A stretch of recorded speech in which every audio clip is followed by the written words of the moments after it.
I want to welcome everybody to Refresh. This is the time that we get to spend together, we learn together, and we feel really grateful for this time that we have together. And I just want to ask, is everybody feeling the summer vibes yet? Are you? I know I I am. Are you not yet? Maybe soon, Carol, maybe. But I can tell you, it doesn't matter how old I get, I still feel that my body clock is on school time. Does anybody else feel like that? Mom, do you feel like that? Right? I still feel that Sunday nights are school nights and that summer begins in June and ends after Labor Day. Now, that does not exactly map into my reality because I live in Florida. And I have for a long time. And here, school's out in what, mid-May, Darryl, even a little sooner, mid-May. right. It Yep. goes back early August. So I wonder, like, what am I learning from this? That I still feel my body clock thinking or living in a much different time zone. How does our upbringing influence how we think? And for how long does it last? It sounds like, feels like forever. And what role does education play in our lives? Not only in the classroom, but the whole process, right? Because we learn in so many different ways. I know we have joy. Joy is a former principle, but we do, right? Through our eyes, of course, through our ears, we listen, our hearts, our minds, our bodies. Patterns are grooved. How does that happen and how do they change? Right? It's by the hours we attend at school, the seasons we attend, the learning we take in. It's multisensory, it's cultural. So today we have someone who has his own story about education, the education that he has experienced and motivated him somewhere along the line in your journey to stand in and stand up for others, not only as a teacher in the classroom, but a school board member. And then I might say the ultimate punishment, or maybe the ultimate privilege, to be a school board chair. And there's so much imbued in the word education today, right? So who better to explore this with our own personal education than Darryl Willie, the inspirational, funny, motivational, thoughtful, who's been on the Generation W and Wow stages and has wowed everyone, to talk us about the roller coaster of life, clearly in reference to the ups and downs, the thrills and chills that life can offer. So, hi, Darryl. Hey, how's everybody? Thanks for having me on. I feel refreshed already. I feel refreshed just by the intro. I'm already like refreshed. That's great. I appreciate that because you are refreshing, no Oh, doubt I'll about take it. it. I'll take it. I think you know what. So let's start. Let's talk a little bit about education. We're all like many people. I'm sure everyone who's here has been touched by a graduation of some sort. Yeah. Graduations are also a means of transition. There's the first. I mean, I've seen kindergarten graduations first, second grade. Obviously, the monumental high school. There's the college, whatever. But what compelled you to say, "Hey, I want to teach"? Yeah, it's such a great question. And I will say that wasn't sort of my path going into school or college, honestly. But what I will say is if you look back in who I am and my foundation, my dad's a military guy. And then my mom's a teacher. She's a teacher forever, 30 years or so. And then my dad actually ended up after he retired, went into to teaching as well. He taught ROTC in high school. So all of middle school, high school, that's what I saw them going to schools, them hearing back from their students about the impact that they made on their lives. So when I had the opportunity in college to hear about Teach for America, I was like, interesting. And then I went on a tour to the Mississippi Delta. And at that time, they were flying you out there to say, hey, we want you to teach here. And I remember walking into the school, and then that principal was like, welcome, welcome. He's like, she said, you. And I was like, me? She's like, yeah, you. She's like, you're going to go substitute in this class today. I was like, what do you mean? She's like, no, we don't have a sub. You're subbing today. So that was my orientation to it. And I just absolutely fell in love at that moment with the energy, the culture, the connection that you can make with students and a community. So that's how I started. And then I haven't looked back since. And I think education is the key, whether it's formalized in sort of a classroom, sort of public school or any school setting, or even if you're just learning on your own. There's such key components to education that are just life changing. So I just have enjoyed it ever since. Okay, so talk about life changing. What's life changing? How does it Yeah. happen? And why? And why are people? Why are we starting to feel so negative about education? Mm, yeah. I I mean, think it's I love it. My mom's on the phone, so I just want to thank her. Like, I loved school. I was one of those kids. I love school. I still love school. It's Clearly, I good. don't think Sunday night's school night, right? Hello, but like, tell me, why? Why? I just think that it's education is personal. And I think that's one of the things about it. It's personal to you. Like we each have our own educational experience and journey, and we hold tight to that. And if something is different than your journey, sometimes you take a step back and you're like, that's not right. Like that's not the way I was taught. That's not the way I was educated. And I think that sits at a crossroads and at a tension sometimes because education has changed tremendously. The way that our young people or anybody can consume knowledge now is very different and vastly different than 10, 15, even 2 years ago. And I think that's the key in all of it. It's like understanding that you had your experience and now someone else needs to have theirs. And it's okay if theirs is different. And every single one of us, now you know, you and I are two different people. Our paths are going to be different. We're going to like different things. We're going to be influenced by different things. And that's the beauty and the joy of education. And as a teacher, it's that's the magic, being able to sort of decipher what each student or each group of students needs and desires, to be able to push them forward. So it's really about understanding what each individual path is and tapping into that. Right, and that's challenging, right?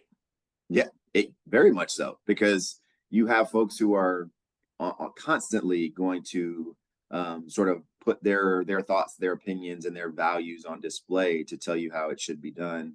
And I think you have to take in, as a board member specifically, I have to take in all of those thoughts and ideas and assets and aspects to be able to make the full decision, not just for one kid or one group of kids, but the entirety of a district. And that's where it gets difficult. Right, right, because you have to balance a lot, Yeah, correct? very much so. Balance is key. And also just giving listening and getting the perspectives, because my like I mentioned, like I learned different, I taught in a different way. And that doesn't mean it's the way or the only way. And I also have to understand that when I'm making decisions as well. Right, So it's but balancing. so I guess, but do you have to have a consensus on what you want the result to be? At the end of the day, we all agree that we want kids to get what? Exactly. I think we want them to get better every single day, and we want them to be able to access any and everything that they want to in their life. And I think the way that you do that is you pour as much into them academically, emotionally, and socially to be able to do that. And I think that is the key, not to be able to say, here's what our end goal is. There may be different pathways to get there, but at least we agree that this is our end goal. This is the pinnacle of what we want each and every one of our students to sort of have and hold when they finish. But that's where it gets murky, is those pathway pieces, because that when you start to distance yourself, you lose sight sometimes of that end. But I always like to just remind, especially as a board member who's been on one of the longer tenured board members, is to kind of remind us of like, here's why we're here. Let's center ourselves on the why we're here in the first place. And it really does, I think, sometimes either de-escalate or refocus us into the right path or conversation. I mean, I always take notes and I'm writing that down. The why I have to write these down because that's a really important lesson. So, no, no, no. I think it's an important lesson for all of us who are joining you today, Daryl. It's like refocus, right? We talked. There's a lot of noise in the world, right? So, Oh, how do yeah. we refocus and remind ourselves why are we here? Yeah. It's so easy. Like the noise piece has been sort of one of my I do sort of a daily. I try to get up and when I drop the kids off to school or something, try to get out and walk. And that's my walk is like just get rid of the noise, because it's not just noise of what we're thinking about with politics, agendas, all that stuff. But sometimes this noise of even your own family stuff that's going on can be loud sometimes. And you have to listen to it all, but there has to be a moment where you cancel some of that out to really focus, and set yourself up to be productive in a moment, in many moments. So the noise piece is big. I think those noise canceling headphones are popular for a reason. I think sometimes you got to block out the noise to really focus. And now more than ever, like I think we have to do it. But you also have to be ready. Like I think being ready is important as well. So that's something I'm sure we'll talk about too. Yes. Be ready for what? Be ready for it all. Like honestly, I think we sometimes we don't know what's coming. And we mentioned the roller coaster piece in the beginning, and that's a great analogy, because this isn't a roller coaster you've ridden before. This is a roller coaster you don't know what ups and downs, the twists and turns, the loop de loops that are going to happen.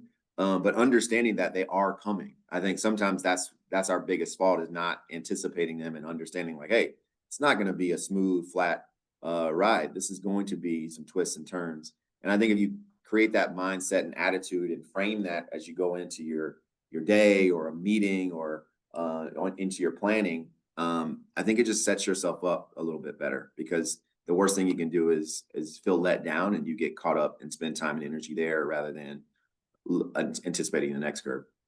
Okay, so I love that. So what you're telling us is that life is a roller coaster, which is what we Sure is. right? And Yep. it has ups and downs, but it's not a ride we've had before, so we can't anticipate. But what Yep. we can prepare for is the fact that we will be shook and we will have thrills and we will have chills and we will be frightened, and that Yep. that's all okay. It is.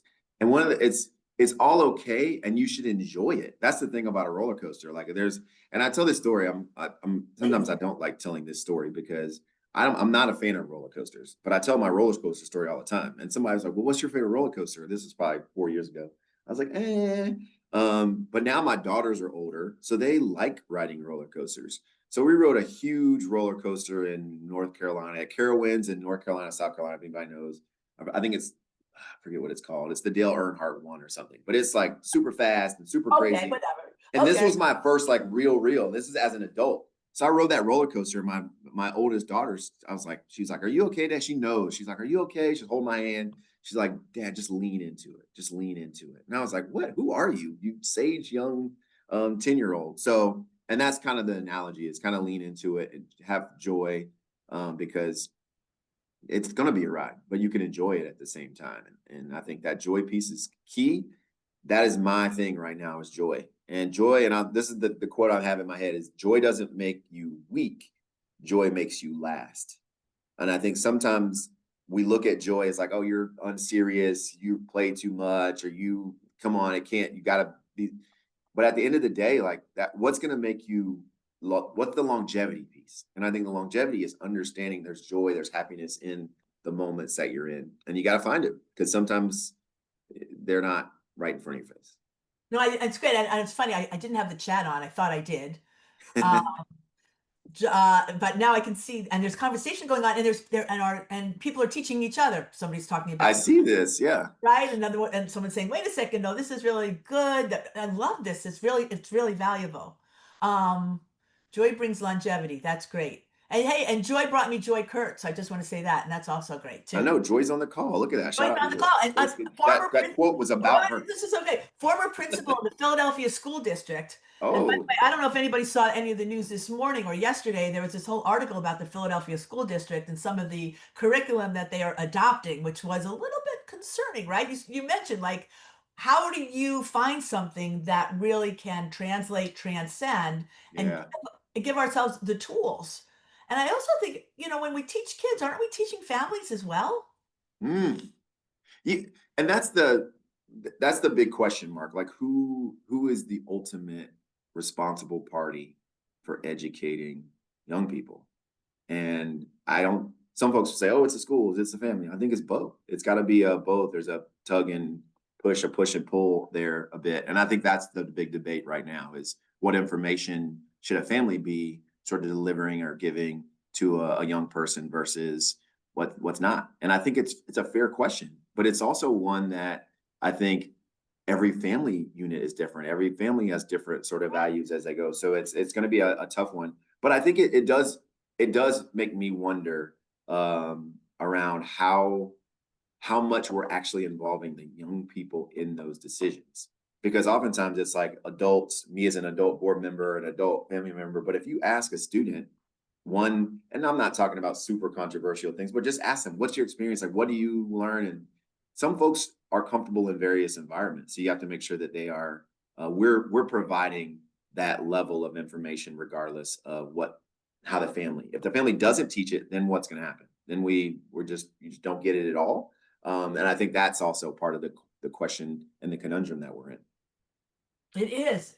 But I don't know, as I'm listening to you, I'm thinking about the beautiful mix of culture, Mm, races, mm, ethnicities, demographics that come together in a school building. That's yep. not a class. That's not a formal class. Yeah. But isn't it one of the most important informal educations that we get in order to make it in this world? You said it best. Yeah, I think that there is an ability for a school to be to for young people to have social elevation, where it's like they're understanding socially how to understand and empathize and grow and think differently because of who they interact with. And I think sometimes what we do as education, we can either enhance that or we can stifle that. I think about this whole world around critical thinking. There are certain folks who would say like, "Oh, don't teach them that because they're going to then believe this." I was like, no, you sort of offer up a conversation and you allow someone to sort of consume that in a way and sort of decipher how they want to think about it. And if we don't do that, I think you will have folks who aren't going to be able to handle that socially or professionally when they get out into a real conversation or profession or conflict at all. So I think we're really building up our young people and even us on this call. Like I think it's important for us to have critical dialogue. It's not that we shouldn't shy away from it. It should be something that we have that dialogue and debate and difference because it gives you perspective. And if you don't have perspective, you're in a silo, you're isolated, and you really you're by yourself. Right, right, right, and in a world today that in many ways the greatest rewards and value are being with people, you Mm, right? There's a yeah. question about what's truth? What's fact? Well, what Mm, is truth and fact are holding hands with neighbors or friends or being in community, right? Taking in art, walking on the beach, right? Those kinds of things are real. They're yeah. tactile. They really impact us in ways that we can feel in our core. So true. And so I totally agree with what you're saying here in terms of the need for us to create perspective, right? And how, and we, it's hard to do it by yourself, or you can Yeah. do it off of a computer, I suppose. Yeah. One part of an experience, yes. That's one part. Yeah, I think you have to be ready for both and. It's a both and is kind of my phrase that I use a lot because I think yeah, you need to have the computer, the technology skills to understand how to adapt in this sort of modern environment, but you also the social skills are also a piece of that. So it's the balance. Right. I just think too that we're living in a moment in time where I think if we're not careful, I think people can see words like diversity or difference as bad. And I think yes, we value it. I see people on the chat saying, I value it. I got a chance to experience in college and whatnot." And I think if we aren't careful, I think we can easily set a stage where our young people don't believe that it is valuable. Where if an adult is constantly saying, "Look, nope, we're removing that word. Nope, we're not saying that," or "That's not what we're saying as one of our values anymore," then what are our young people supposed to then believe? Like I think they're highly influenced by us, by what we say, and more importantly, by what we do. So if we continuously start to say we're pushing those things aside and not valuing them, it's going to be easy for them to do the same. It's a battle we're having right now on our school board. It seems very simple with semantics and words, but once words have value, Oh, big time. yes, and I think I've been very, very open and honest with my board about diversity and making sure we value that and the equity piece, making sure we're valuing equity with our conversations that we're having. And I think there's folks who maybe not don't agree that those words are ones we should be using. And I fear that if our students are taking signals from us, what does that tell them that they should value? Right.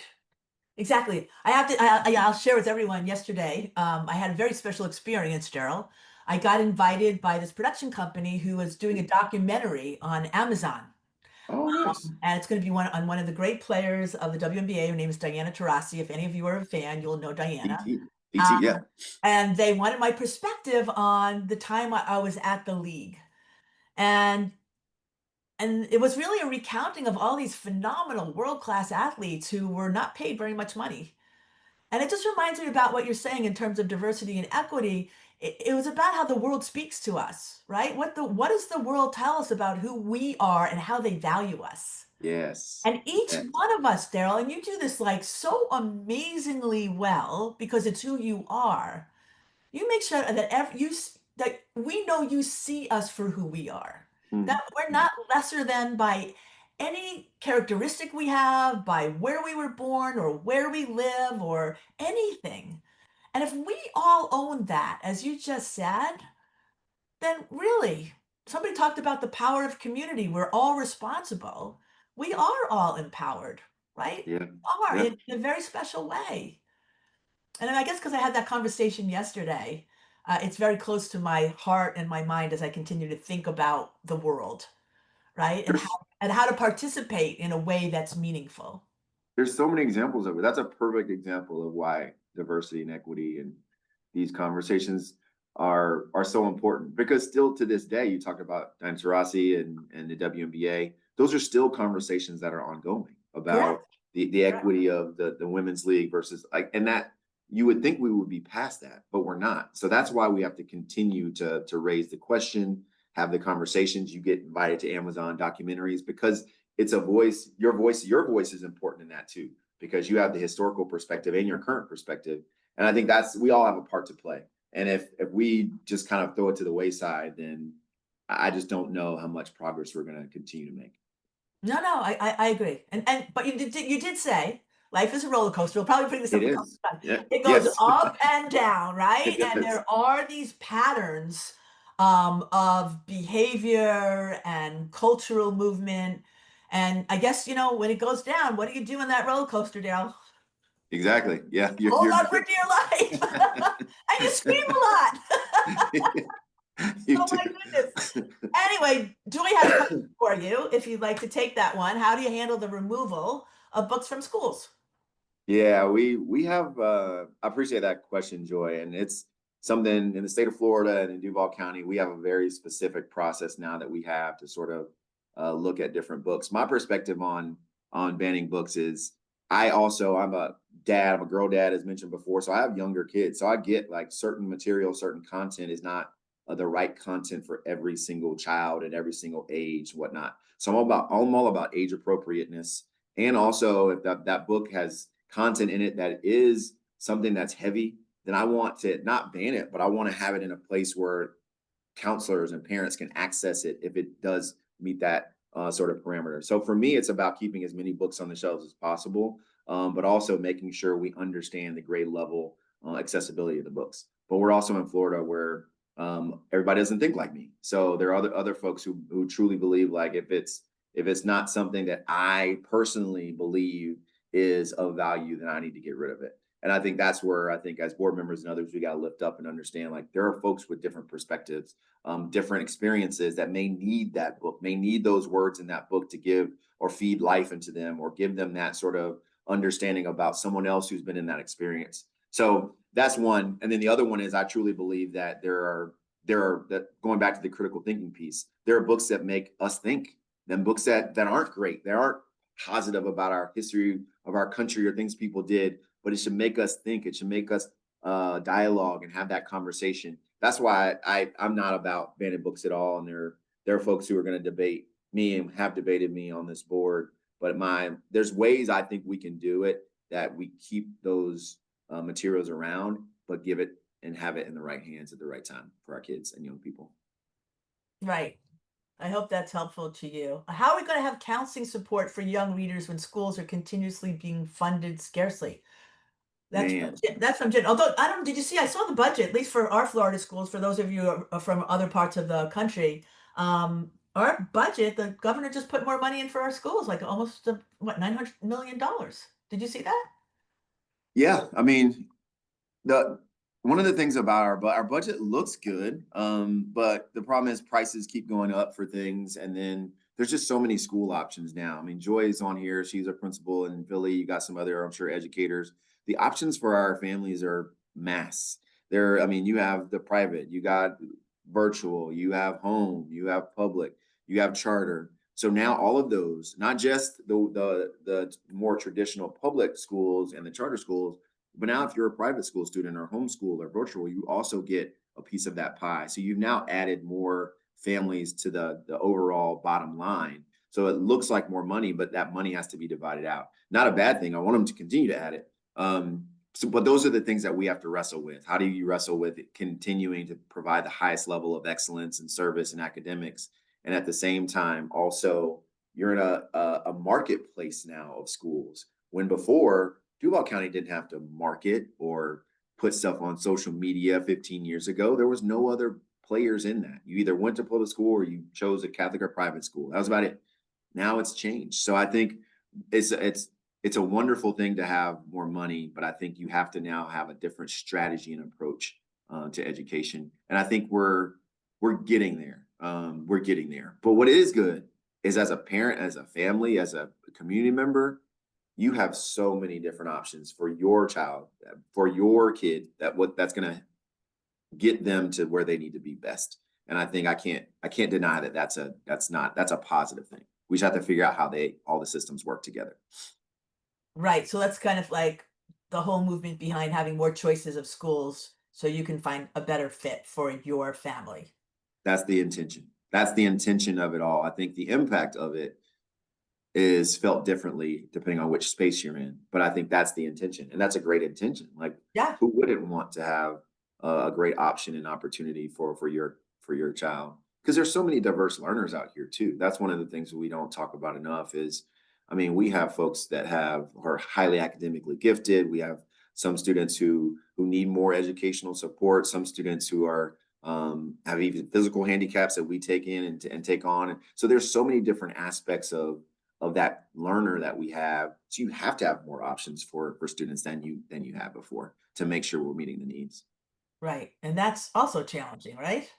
Oh my goodness. And How- that's where the money comes, because now you have to. Somebody mentioned speech there. I think speech therapy, and somebody's put a pride program and things like that. Those aren't a traditional student costs a certain amount to have one teacher and be able to educate them. But if you need additional hands, a different paraprofessional, a speech pathologist, somebody else to sort of help you with your physical therapy kind of piece, those are all things that we cover within the realm of Duval County. And those aren't, it's not that baseline student anymore. Now you're adding costs on top of every single one of those students. I'm getting into the weeds of the budget, but that's in general, Well, that's I can understand that. It is budget time, so it's it is probably budget season. It is yeah, budget yeah, season. yeah. So you did mention that you were a hashtag girl dad. You're Oh the dad yeah, all of day. three beautiful, amazing girls who are Yes. adorable and wonderful.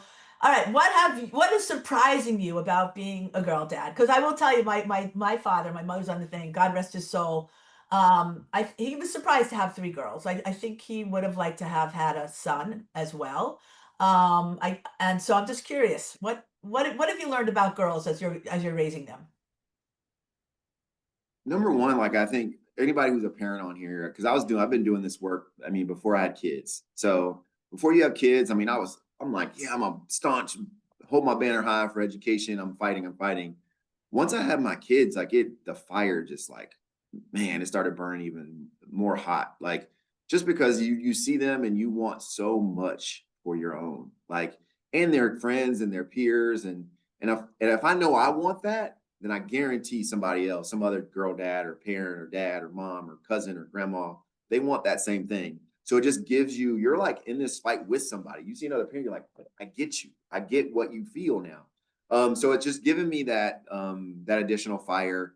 With the girls too, there's just so many, there's like some real tender moments because they're girls and they're sweet and they're amazing. But also it's just made me more aware of the world they're walking into. And we talked about equity, and I'll mention it. I mean, there's a difference. Girls have a different path than boys do in this world. You mentioned WNBA. It's not just there; it's in their professional, in their careers. Like this, the data doesn't lie. So I think I try to do everything I can to sort of make sure that they realize, as my girls, like, you can do anything and everything that you want to do. I tell them anything you can do, anything they can do, you can do better. I don't know who the they is, but that's your mindset. That's your sort of catchphrase, because I want them to understand how valuable they are when they step into any single room they go into. So it's just giving me perspective in a way, and just giving me that additional fire to keep fighting, not just for my own, but for every single kid out there, especially our young girls. Yeah, it's tough. I mean, as you know, I can't wait till they become wow girls, Gerald. They're I getting know. I was thinking about that. right. Yeah, because they're ready. I mean, they would gain so much from it, and that's one thing I've really enjoyed being connected to the organization for that reason. And I tell them every time I get on that stage, I see them, and I'm like, this is what I want. I want my girls to have this experience. I want my girls to be able to sort of um, be like you all, like are sitting in this room, gaining knowledge, like understanding what your value, your worth, and your path is, because that's all I want for them. That's all I want.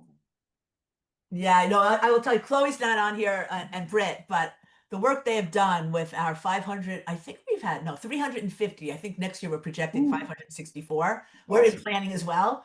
Girls awesome. that come to our clubs, it's just amazing. And so many of them are graduated. We'll have a younger group coming up. What they share, what their visions are, what their hopes, their dreams. For anybody here who is listening to us talk now, Hmm. and hear the noise. Just Yeah, know that, and right, they call it the Carole King musical a beautiful noise. There's beautiful noise, if we could call it that, yeah, from the voices of our younger people, especially the women that we work with, who yep, have hopes and dreams and desires to change the world and contribute and make it healthier. And you're like, yes, yes, mm, yes, yes. That's the noise we want to hear more of, right? yeah, Because yeah. it's real and it's happening and it's palpable. And I don't know. I love going to the schools and sitting with these girls and listening to them. And they're facilitators, these women who dedicate their extra time Mm, make this happen. And so I guess it makes me then think about, and for anybody here who is a teacher, who've had, like, think about who's one of the most influential people in your life. How many of you can say teacher? And I'd love to see that in the chat. How many of you yeah, would say it was a teacher? I know yeah, that I would multiple times over. for sure, for sure. I'm sure it has to be like there there are folks who, and you mentioned this, like for those wow girls, at those schools and what those mentors and those facilitators are doing, they're feeding it and fueling it. Like they're feeding those dreams and desires and fueling it, because that's what happens a lot is folks, if you don't get that fuel, if nobody tells you you can, or if you don't believe it, then it stops. That's why you see the the sort of outcomes that we have. But if somebody's pouring into you, if somebody's like, "Hey, yeah, you can. That's your dream. Oh yeah, you could do that. You'll be great at that." Those comments like that, or those statements and those other pieces to help somebody along the path, are more powerful than people believe. Right. No, it's incredible. And Abby's, her mom was a teacher, so she had a dual. She had a two for one. Okay, Now, my mom keeps good bringing stuff. this up. Mom, you Which keep one's your mom's in the chat? Is she chatting right now? Of course she is.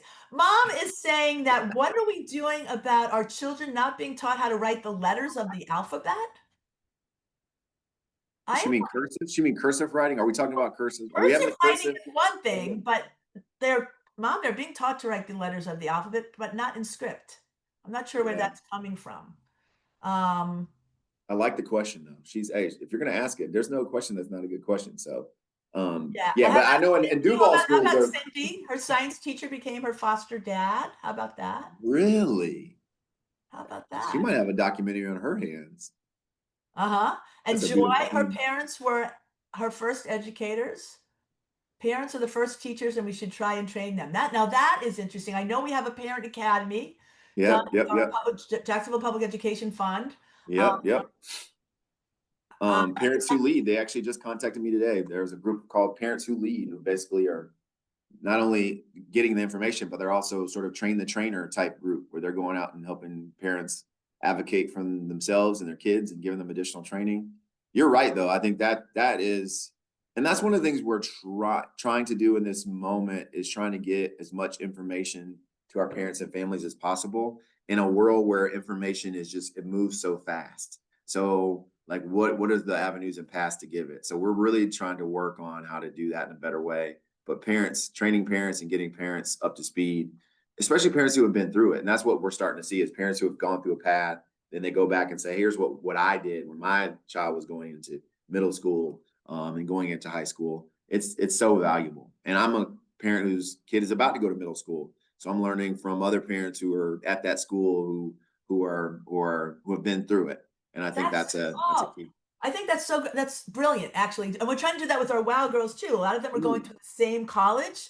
Oh, We perfect. get 25 of them together to create a cohort of them, right? They Oh can my gosh. community, Wow. because when kids get to college, especially young women, they can feel a little isolated and lonely. And Yeah. so if we can help that, I do want to acknowledge that my 88-year-old mom is giving kudos to her sixth grade teacher, Mrs. Russell. Look at that, Miss Russell. Shout out to Miss Russell.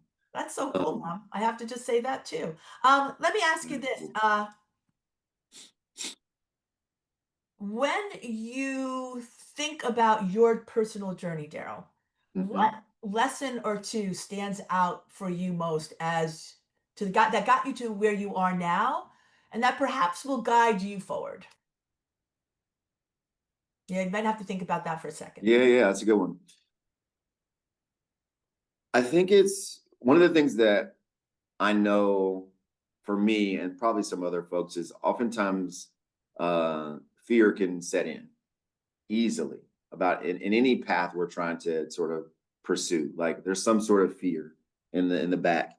And then all of a sudden it becomes you start blocking things. And I think I've said this before, you start to have a block party in your head and you start to block yourself from ideas, block yourself from opportunities because of whatever fear that is. And oftentimes it's not real. Like it's not real fear, it's fake. I tell this story about when I was in Germany. We lived on the army base when I was in Germany. I was like 7 years old. And I remember we used to ride around with bikes and skateboards around the neighborhood. And there was this dog that lived at the very front of the neighborhood. And it was like, I just remember this dog being huge and ferocious. And I'm like, oh my gosh. And I remember one day the dog got out and I was on a skateboard. My friends were on bicycles. It wasn't a good day for me. So they were riding in front. And then all of a sudden they're like, the dog's out. All I remember is blacking out. And I think the dog ate me. That's what I thought. That's what I thought. I thought I was a goner. I was a goner. I was on my skateboard. And I tell that story all the time. And my mom, like a couple years ago, she's like, that's not how the story went. Like that dog, first of all, the dog was like this big and the dog licked your face when you fainted or whatever. So, but that's like a fear. That was literally a fear that I had in my head. And I made it bigger than it was. And I think that's what we do. Like we make things so much bigger than they are. And they're probably not actualized at all. It will never be actualized. And if we can understand that, yes, that might be valid that there's a dog and there's some concern, but the reality is that it's not should not block you from doing the things you need to do. So my big thing is like don't let fear cripple you, like really just tackle it. Tackle whatever opportunities in front of you. And honestly, you may not like get to the pinnacle that first time or the second time. And keep trying. Because that's me. Like I ran for school board the first time, didn't win and got back and said, you know what, let me do this again. So there's learning opportunities in Yeah, those. what let me just I'm just curious, what motivated you to do it again? What was the motivation for you to be on a school board? Yeah, like couple things. Number one, I was already sort of steeped in the educational landscape, working with TFA and did some work in higher ed. So I understood sort of education from that perspective. And I kept sitting around thinking, kind of almost problem solving around like, how can we alter or change things? And then someone was like, well, how are you going to do that? Like what you're talking about. And I was like, well, so I think then you start to look around for opportunities to be able to affect the change that you want to see. And I think the school board was an opportunity where I was like, wow, okay, they do policy governance, they affect a system that is very big. So that was sort of the reasoning. It's like I could have real affect real change. The reason I ran again was because I had my daughter, and then in 14 when I ran the first time, and then she started growing up, and I started teaching her things. I was like, oh my gosh, this is even more important than I thought it was before I was a parent and educating my own. So that once again, that fire continued to grow in those 4 years till I ran again, and then I ran again in 18. Wow. Well, there are term limits, and so and it's tremendously time intensive. So I think we all eagerly await to see where Darryl Willie will dedicate his talents next. We'll have an announcement right now for every. I'm kidding. I Oh, don't. I don't. oh, I drum don't. I roll, don't. I drum don't. I roll. don't. I don't. I don't. I don't. That's a cliffhanger. Next time I come on, I'm gonna get. Oh, okay. Next time you come back, we'll have that. But like, oh my God, that would No be so announcements yet. amazing. No announcements. But Uh, there are term limits. So if anybody's listening on the call though, it's also about building up the next who's coming, who's got next, kind of on basketball terms, like who's got next, right? So I think yeah. that's the question that I'm asking myself now and trying to figure out. So there may be somebody on the call who's like, I would never do that, or I really want to do that. I think ask those questions and don't let any fear of like, hey, I'm not the one, or I shouldn't. Don't let that get in the way. Ask the question because we need folks who are passionate and compassionate and knowledgeable and who really have the best interest of our community and our families on our board. So and now's the time. There are going to be a couple of seats open. So I encourage everybody to get involved, whether you're running or helping someone run, because No these are matter where you important live, seats. no matter where No you live, 'cause matter. you got Yep. No people matter from where all you over. live. I Yep. have to say, sitting with you as I always do, Daryl, I feel, and I hope everyone else, just this incredible sense of gratitude. Hmm, There is such goodness in our world, and I agree. people like you, right, leading the way in caring and thinking and doing. All the teachers in our schools who are doing the good work for the Yeah. right thing for the right reasons. I love that. The right thing for the right reasons. Yeah. I And like you that too. know, so you left us with not being fearful to move ahead, but some of the other things, the notes I took today are the why we are here. We should always take a moment, whether it's every day or every week, and just refocus. Take out the noise. Yeah. Remember that life is a roller coaster that we have not ridden before. And so we Mm, should embrace the change, the ups and downs, the thrills and the chills, and even that moment of fear and take joy in it. Because that was your last thing, right? And I saw people in the chat say this too, that joy is important. It doesn't make us weak, it makes us mhm, last. mm. I have to just say this time with you, Daryl, will definitely be a lasting memory for all of us. It is a tremendous way for us to go into the summer feeling refreshed, right? I Happy love with it. this time to be inspired, to learn something, and ultimately be grateful this time that we had together. And thank you for bringing us together. Before we leave, what I'd like to do is not only thank Daryl, I think we all do, Yeah. but also thank the many guests who've shared their stories, invited our questions, and left us with ideas and suggestions that got us to think and take action during this season of Refresh. We've learned a lot about living longer and healthier, and thanks to Dr. Barrow, we got creative with Amy Dix. We celebrated entrepreneurship with amazing women business builders. We learned about entrepreneurship and life from Sarah Buller. We learned from NASA engineers and so many more. Mm, So join us when we return, all of us, when school is back in session. I can safely say across the country on September 10th. I think Amanda was going to put up a graphic. So if you take a picture of this, you can use your phone.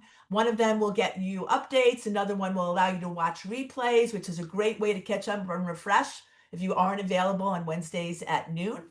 You don't get that chance to interact live with our guests, but nonetheless, you get the experience.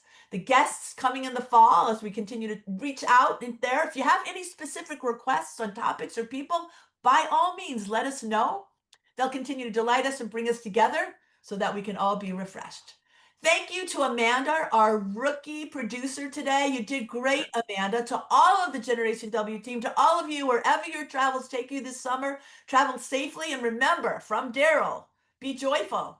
Don't be afraid. Remember the good in the ups and the downs, and have a great summer.